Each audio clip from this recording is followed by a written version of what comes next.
Bonjour à toutes et à tous et bienvenue dans cette vidéo où nous allons explorer en détail une partie du programme du module intitulé Structure destiné aux étudiants de troisième année licence en architecture. Avec vous l'enseignant Boucharti Mohamed Amin, maître assistant B à l'Institut d'architecture et d'urbanisme à l'Université de Blida 1.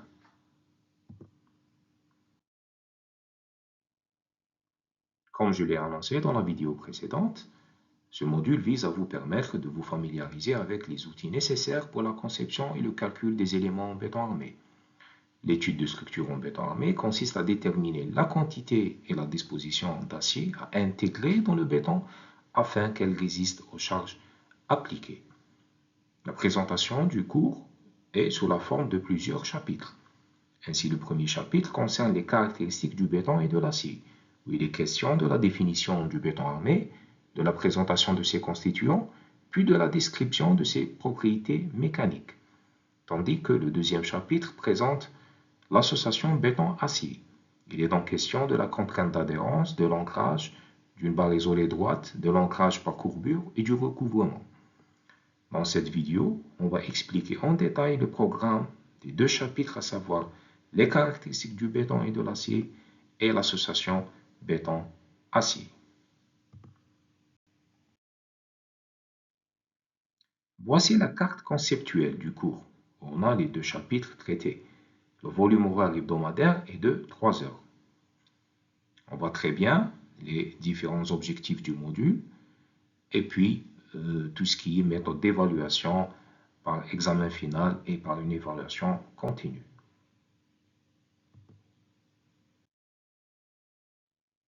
Les compétences visées par les deux chapitres est d'être capable de, pour le premier chapitre, donc caractéristiques du béton et de l'acier, cette unité vous permettra de connaître les propriétés de l'acier, connaître les propriétés mécaniques et physiques du béton, telles que la résistance et l'ouvrabilité.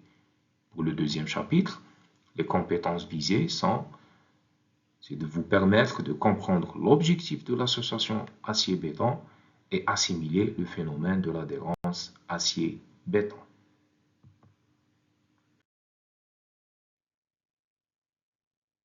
Aujourd'hui, le béton armé est indispensable dans la plupart de nos constructions. Le béton armé, comme son nom l'indique, est un matériau composite, composé de béton et d'acier, apparu à la fin du XIXe siècle. Cette invention a permis la naissance de nouveaux styles architecturaux et des ouvrages parmi les plus remarquables de l'histoire. Dans le premier chapitre, on va voir les caractéristiques du béton et de l'acier. Les objectifs du chapitre est de connaître les propriétés de l'acier, connaître les propriétés mécaniques et physiques du béton, telles que sa résistance et son ouvrabilité, et aussi connaître les composants du béton. Comme montré par ce graphe, le béton a une très grande résistance à la compression, mais le béton résiste mal à la traction. À la fin du XIXe siècle, naît donc l'idée de marier ces deux matériaux en plaçant dans le béton des barres d'acier là où ils peuvent apparaître des tractions. Lorsqu'on applique une charge à une poutre, elle s'allonge. En partie inférieure, c'est la traction, et elle se comprime en partie supérieure, c'est la compression. Les armatures en acier sont placées pour reprendre les efforts de traction. C'est ce matériau composé de béton et d'acier qu'on appellera le béton armé.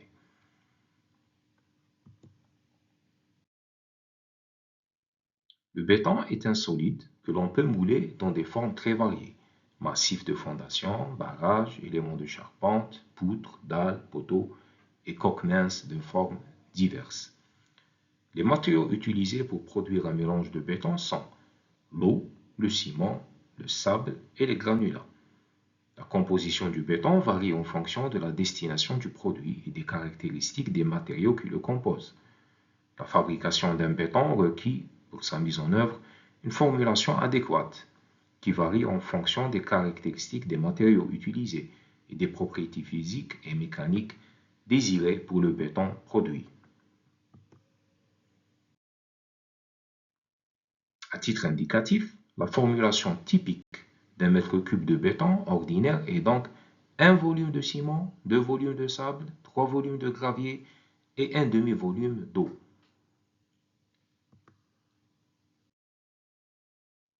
À titre d'exemple, si je vois une formulation d'un béton qui a été déterminée par la méthode Dreux-Goris pour un rapport eau sur ciment de 0,55. En ce qui concerne l'acier, les armatures métalliques sont placées dans des zones de béton où le risque de fissuration est important, les zones tendues ou cisaillées. Les armatures doivent être adhérentes avec le béton. C'est pourquoi les armatures ne sont pas lisses. Les aciers utilisés pour constituer les armatures en béton armé sont généralement les rangs lisses, les aciers doux, les armatures à haute adhérence et les trios soudés. Le caractère mécanique servant de base au justificatif est la limite d'élasticité Fe.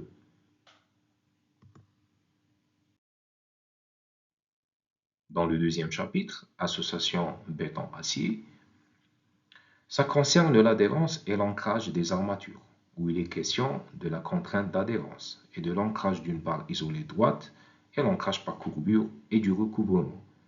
L'adhérence est la liaison entre le béton et les armatures. Les règles à respecter, c'est toutes relatives à l'état limite ultime qui la concerne. Les extrémités des barres doivent être ancrées avec une sécurité suffisante. Les armatures en partie courante soumises à des contraintes dites d'entraînement doivent être limitées pour ne pas endommager le béton entourant les armatures. La liaison entre une armature et le béton est mesurée par la contrainte d'adhérence. L'avantage entre l'acier et le béton, c'est qu'il n'y a pas de réaction chimique entre l'acier et le béton. Donc aussi, le béton protège l'acier contre la corrosion.